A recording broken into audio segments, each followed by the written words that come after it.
Hello, we come to the last in this present series of Call My Bluff, which means that among those who will have to go back to work is Patrick Campbell.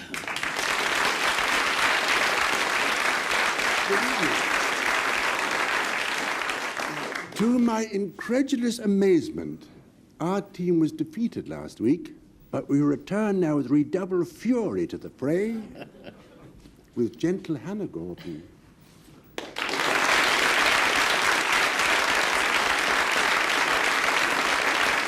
And gentle Charles Gray.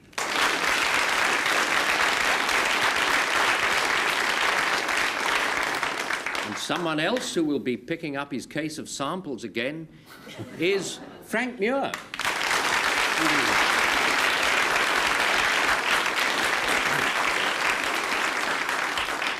Once again, I have my modestly successful team. The splendid games player, Angela Rippon.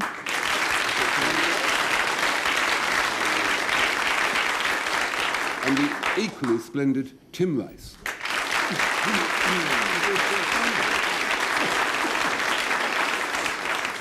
See, old Bell, if you work for the last time. Yes, you do. And you produce as good a word as we've ever had, ribbazuba, or pronounce it any which way, I don't know.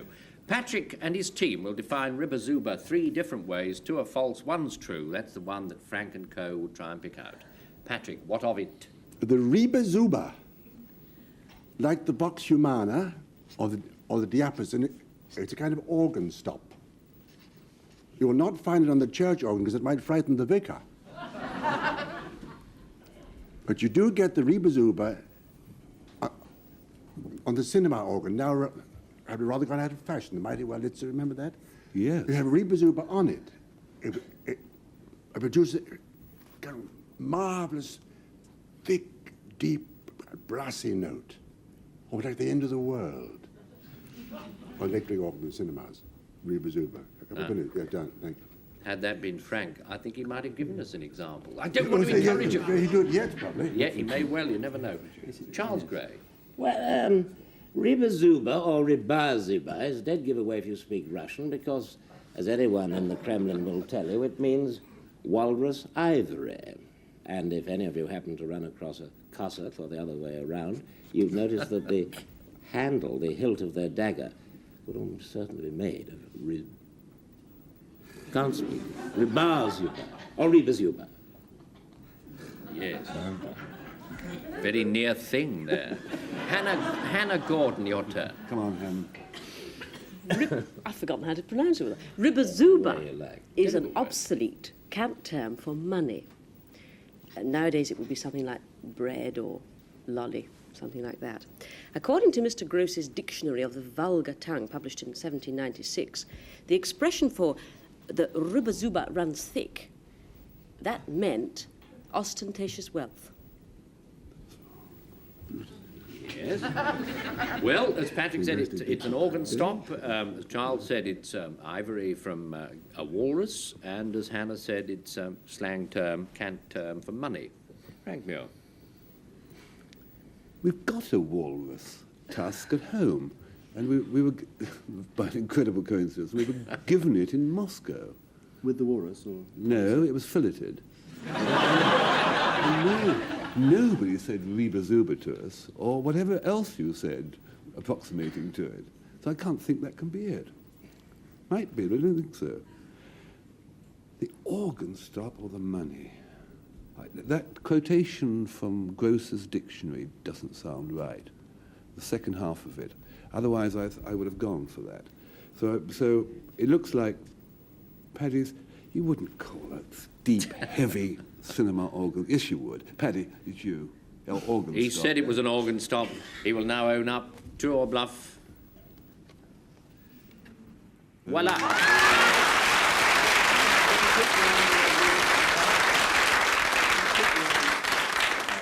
Who gave the true definition? Here it comes. There. Oh, it was.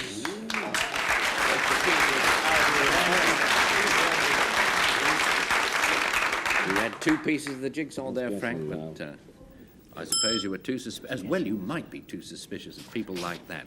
Fugoid is the next word. Frank, it's your go. Slight sort of lesson in the classics coming now. Fugoid comes from the Greek word fugue, which refers to a lobster. The other oid means pertaining to. Now, if we continue that thought, follow very closely behind me here. Fugoid means appertaining or in the shape of a lobster, like shrimp or prawn. Class dismissed. That's all. What do you get for this money? It's all pure protein, though. Tim Rice. Well, fugoid is a word that you would often hear Egyptologists say. Fugoid, they would say. This is because it's an adjective which is of or pertaining to the science of embalming. When, for example, the tomb of Tutankhamun, which I hope I pronounced correctly, Mr. Don't Chairman, look at me, mate. was opened in 1922, Tutankhamun's tomb, he'd been buried for about 3,000 years, and the first word they all said was fugoid.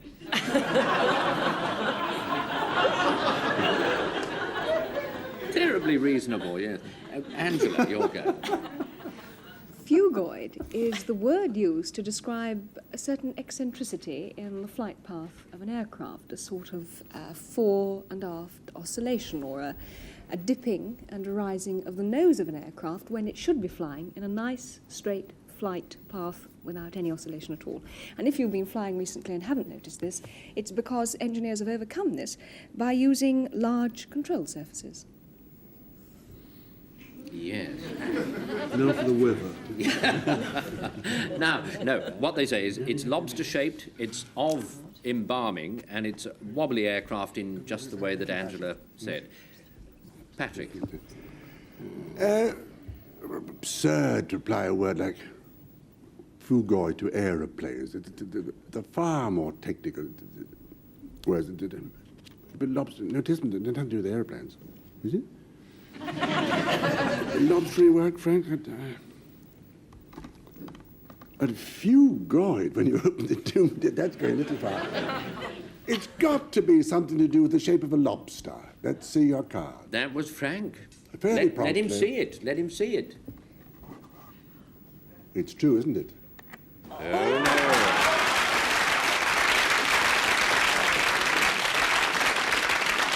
No, nothing whatever to do with the lobster. Let's hear who gave the true definition of the word fugoid. Yeah. No! Yep. Very technical word, meaning the way that a plane would go up and down, front and back, something like that, wasn't it, Angela? Except the engineers are very clever these days. Now, blouser is the next one. Charles Gray. Now, a blouser is a man who's hired at the height of the pilchard season to help the pilchard fishermen spread the nets, dry them, and take the pilchards to the cannery and put them into tins.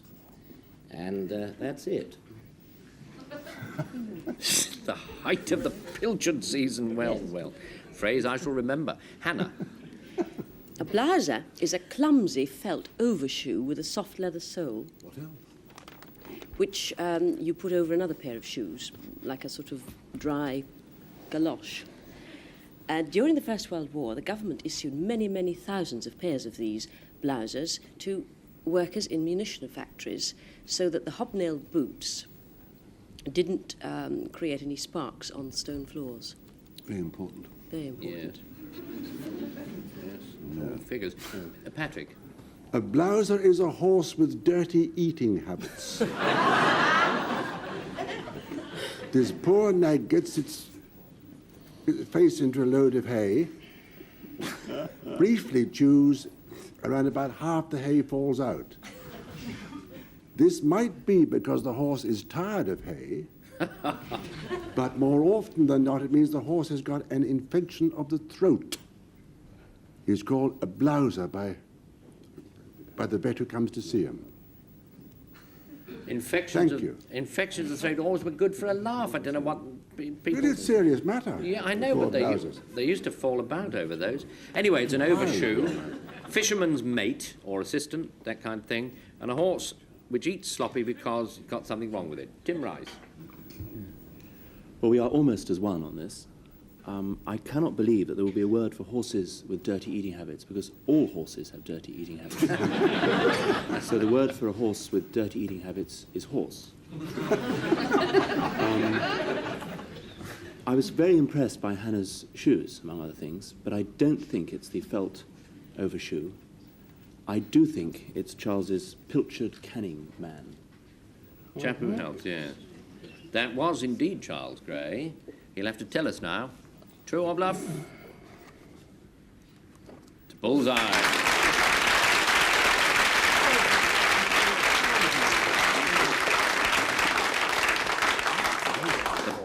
The pilchard catcher's helpmeet is what it means. Timmy Noggy. Ah, yes. One of those endearing words. Tim Rice. Well, a Timmy Noggy, which is sometimes abbreviated to just Timmy, as I am sometimes abbreviated to just Timmy. Oh, pretty. Now, a little bit more of that, please. Yes, homely touch. Up to a point. It was, Yes, no. it was 19th century Australianese or strine for a native Aussie, i.e. not someone like Thompson and Lilly, but somebody of Aboriginal stock who had adopted European ways and customs. Many Timmy Noggies or Timmies became thus Europeanized by being taken on as servants by the residents of convict settlements. Get off. You're in no position to say go off. What does Angela Rippon say? She'll tell us. Timmy Noggy is the name given to the original Cornish pasty. And it was a rather nice meat pie made by Cornish tin miners' wives for them to take down the mines so that they could eat it in their lunch break. And if you've ever seen a real Cornish pasty, you'll see that it has rather a nice thick crust around the bottom of it. And that was a sort of finger hold so that the miners could catch hold of this little crust around the outside and eat their Timmy Noggy without getting their dirty hands all over the nice meat and potato inside. Hung from it by their very fingertips. Frank. Timmy Noggy, naval term, except possibly in the Irish Navy, for a sailor's makeshift solution for some problem. For instance, to use a teaspoon or the captain's left boot for bailing would be a Timmy Noggy, or to use braces to tie up the anchor would be a Timmy Noggy, or Timmy Noggy, or pair of bloomers as a spinnaker. The list is endless. They're all called Timmy Noggies, except not all sailors use the word Timmy Noggy for this device. Some call them a wimwam. What? Wimwam. Thank you. It's a Europeanized Australian Aboriginal. It's a Cornish pasty, and it's a sailor's makeshift. Charles Gray. I don't think it can be any of those naval things that go in the place of the others, can it really, Frank? And I'm not sure about Tim. I don't know, Charles. If you consider it... You finished? Good. Tim's 19th century Australian son. I'm going to have a go at Angela's pasty. I think it might be that. The one they grabbed hold of, yes, Angela? Delicious. Oh, no.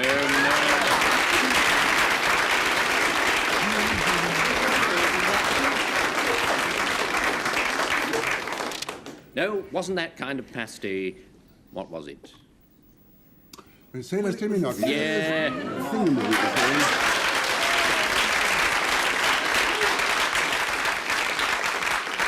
Never used it in the Irish Navy then, Patrick? We had nothing but the best of equipment there. We didn't use teaspoons. But that's what it means in all the, well, you know, in the rest of the Navy. Kinning is the next one. Hannah Gordon. Kinning is the cicatricula of your breakfast egg.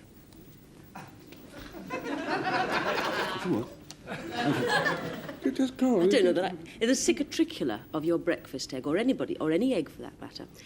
That is the round white spot on the egg yolk bag, which some weeks before formed the nucleus of the embryo of the chicken, while it was still inside the hen.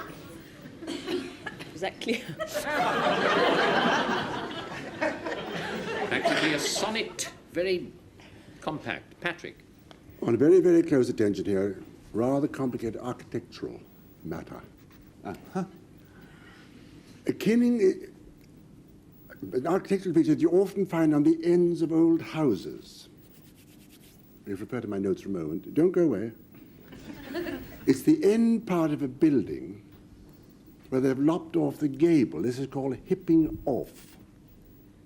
When you've hipped off the gable, you get a kind of inclined edge. I don't think we need any more of this rubbish, do you? This is also, a simplified form, this is also known as a truncated gable or a kinning. Go. Right. Up. Charles Gray. Kinning was a cant word used by tramps and beggars in the 16th century to describe a boy or a girl who belonged to had been adopted by their community in order to teach them, I'm sorry to say, to steal. Like Fagin's lot and Oliver Twist, they were, you know, they were groomed to pick pockets and things like that. Yes. It's a spot on an egg. It's the cut-off end of a gable, and it's a beggar child. Angela. Patrick sounds terribly painful. I don't think it could possibly Agony. be that. Agony, yes. I can believe it. No, I don't think it's that. Pinching things, a school for thieves, kinning, pinching. I suppose it could be. No, I think it must be Hannah. I don't know why, but I think it must be Hannah. She said it was a spotty spot egg, on an yes. egg. Was it true, Hannah? Or was it a bluff? Yes, it was true.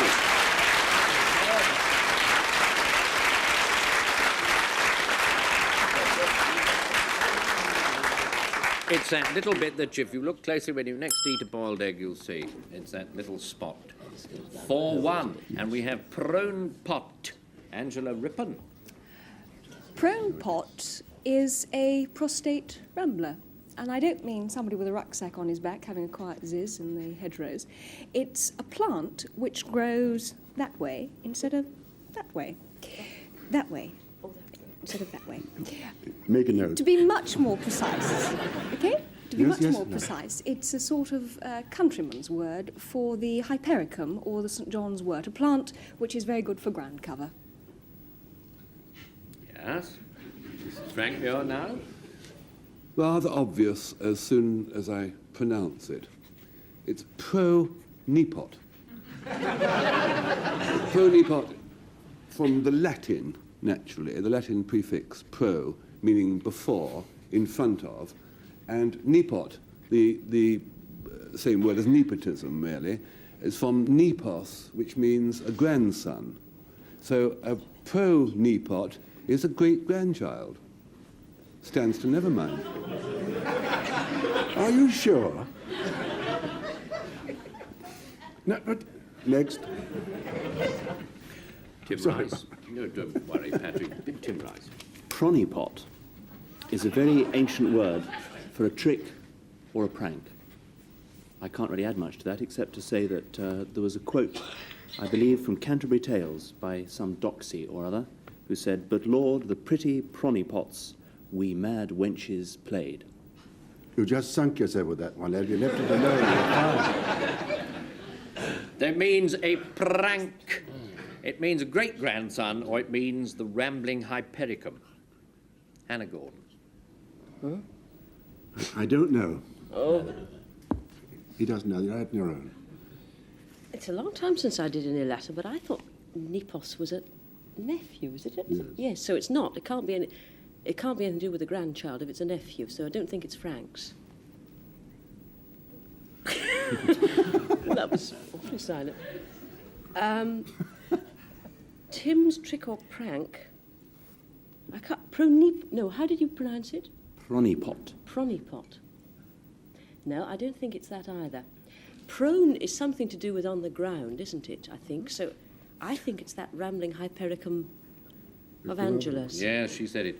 Rambling plant of some sort, ground cover. True or bluff? Nay.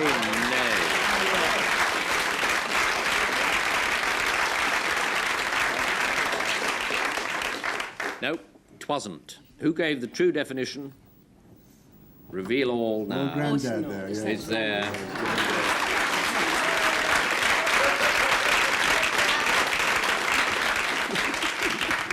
Actually, it does mean great grandson. It does. Oh. There you are. 5-1. Goodness me. Chessie, we have Patrick. Chessie, as must be blindingly obvious to anyone with a mind the size of a pin. Simply means being very good at chess.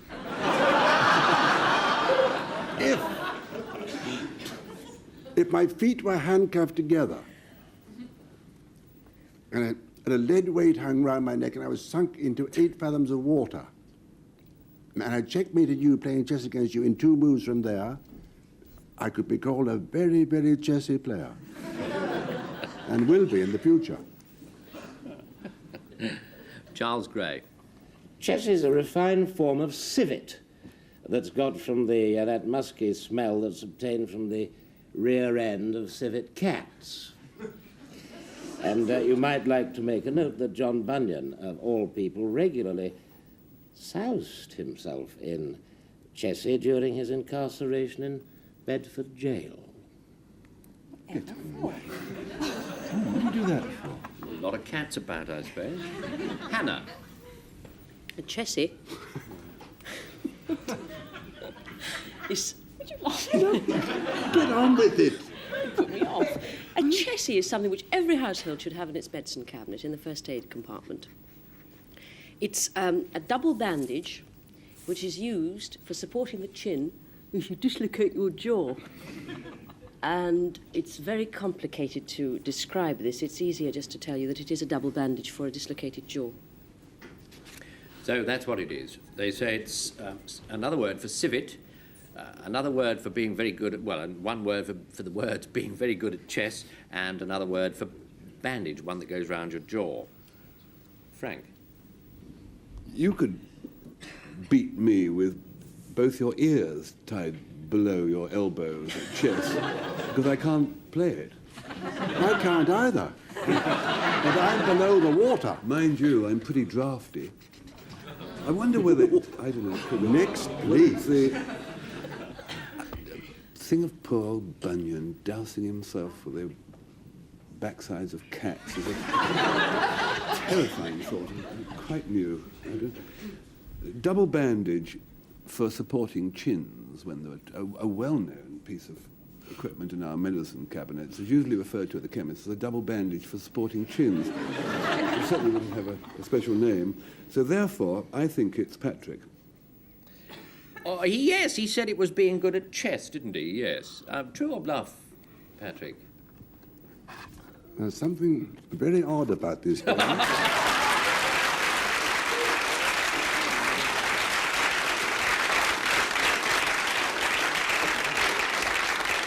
It does mean what it says, you know. Chessy, of chess, very good, very chess-worthy, that kind of thing. Sometimes the obvious definition on this game is the real one. So then we come to Proker and Frank Muir. A Proker, roughly speaking, is a wig maker's labourer. You see, you've got and it's an anglicised French word, and you've got your wig maker himself, who actually cons the customer into choosing the expensive, long, coloured one, and it was the labourer who had to actually stitch the strands of hair onto the curious shaped bit of net, which was the proke. Never. Never, ever. Or I'm a liar. Yep. Tim. Well, Proker is beer, not B-I-E-R as in funerals, but B-E-E-R as in drink. And it's beer that's just about on the turn, that's perhaps slightly over-fermented due to overexposure to the air. It was also once known as penny Proker because it was cheap, and also as shower trough because it was considered only fit for pigs. Mm-hmm. Angela's turn. A proker is a piece of metal usually about a yard long, and in rather upper-class homes you would find it in the drawing room for prodding at or proking at the fire. In other words, it's what you or I or normal civilized people might call a poker, but they called it a proker. Yes. Mm-hmm. Well, it's sour beer. a wig maker's assistant, or a poker? Patrick. I think, first of all, certain people ought to go back to news reading where they weren't doing any harm.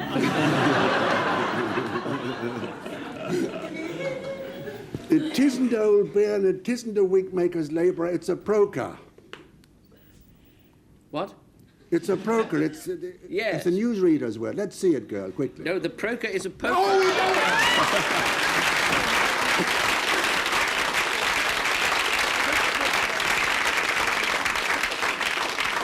You said that with such decision. Well, you knew it. I didn't know it. No. But she can't have all the luck all the time. Yeah, no, wait, that's right. I only get Too names right. in relate. Poker is the proker.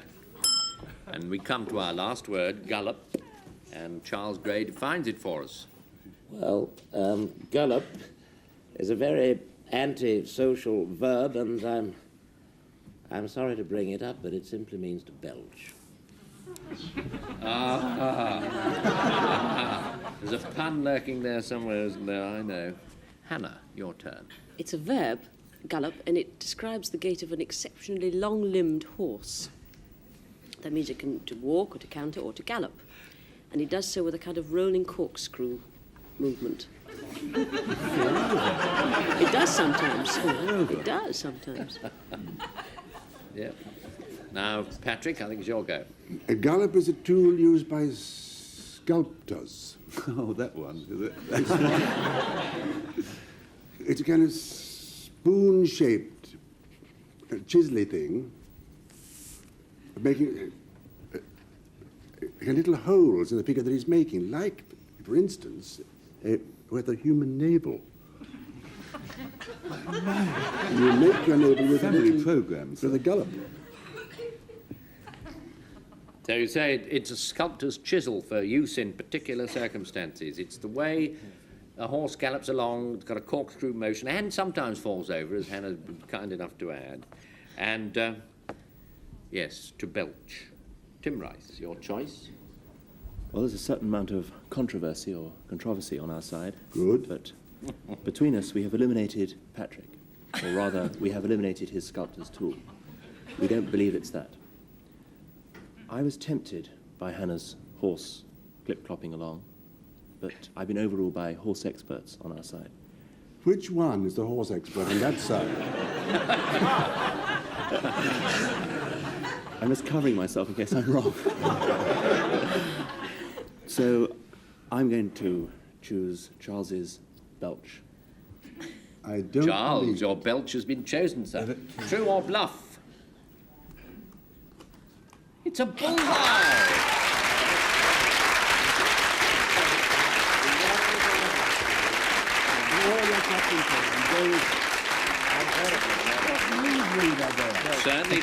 Certainly does mean that. It means that, and with it's a very dramatic score on which to end our programme and indeed our little series. And so, score standing at 7-2, no question about it, is there, Frank? You've won. Yes. Perhaps that last question will earn us a repeat.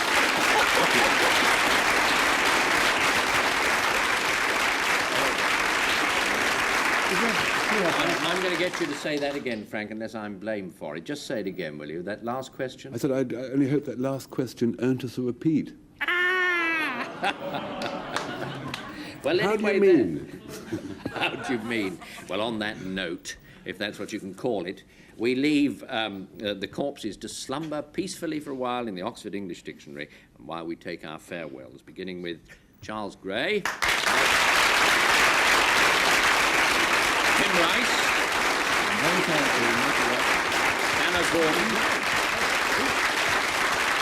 Angela Rippon, Patrick Campbell, Frank Muir, and goodbye.